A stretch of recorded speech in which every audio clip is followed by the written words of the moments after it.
Informasi berikutnya, Saudara, Indonesia mendapat pinjaman dari pemerintah Jepang senilai 50 miliar yen atau setara dengan 6,9 triliun rupiah dengan nilai tukar rupiah 139 rupiah per yen. Pinjaman dalam bentuk bantuan fiskal ini akan digunakan untuk penanganan pandemi COVID-19.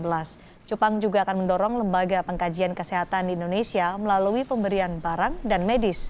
Jepang juga memastikan akan mengevaluasi travel corridor arrangement untuk pebisnis dan tenaga kesehatan.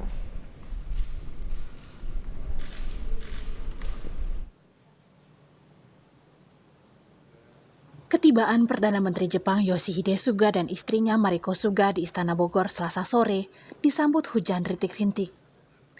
Bersama sang istri Iriana, Presiden Joko Widodo menerima kunjungan bilateral pertama Yoshihide Suga ke Indonesia setelah dilantik sebagai Perdana Menteri Jepang September lalu menggantikan Shinzo Abe yang mundur dari jabatannya karena sakit.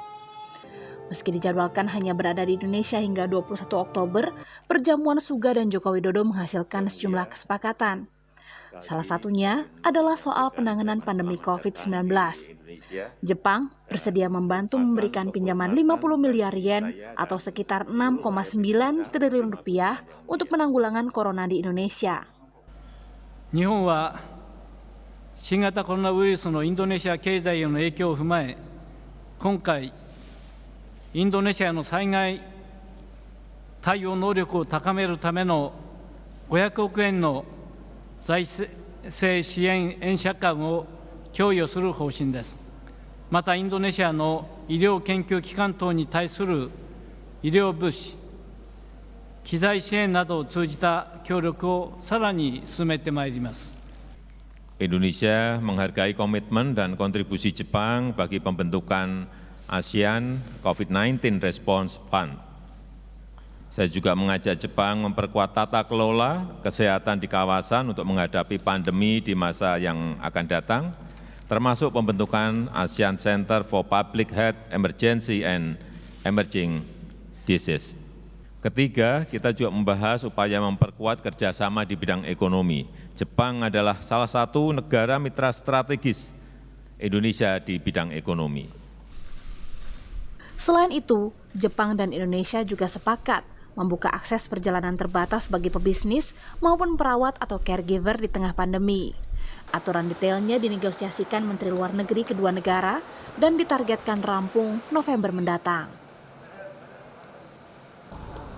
Urusan pertahanan hingga kerjasama ekonomi juga tak luput dari pembahasan. Indonesia mengapresiasi perluasan investasi perusahaan-perusahaan Jepang di Indonesia.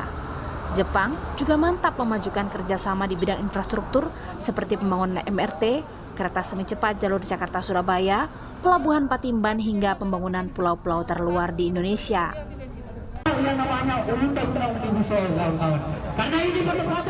Sementara itu di hari yang sama, aksi unjuk rasa mahasiswa menolak Undang-Undang Cipta Kerja dan protes setahun pemerintahan Jokowi Ma'ruf sempat terjadi di luar Istana Bogor.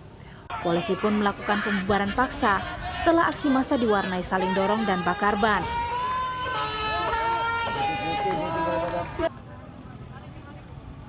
Tapi seluruh aksi unjuk rasa ini berakhir sebelum Perdana Menteri Jepang tiba di Istana Bogor. Tim Liputan, Kompas TV.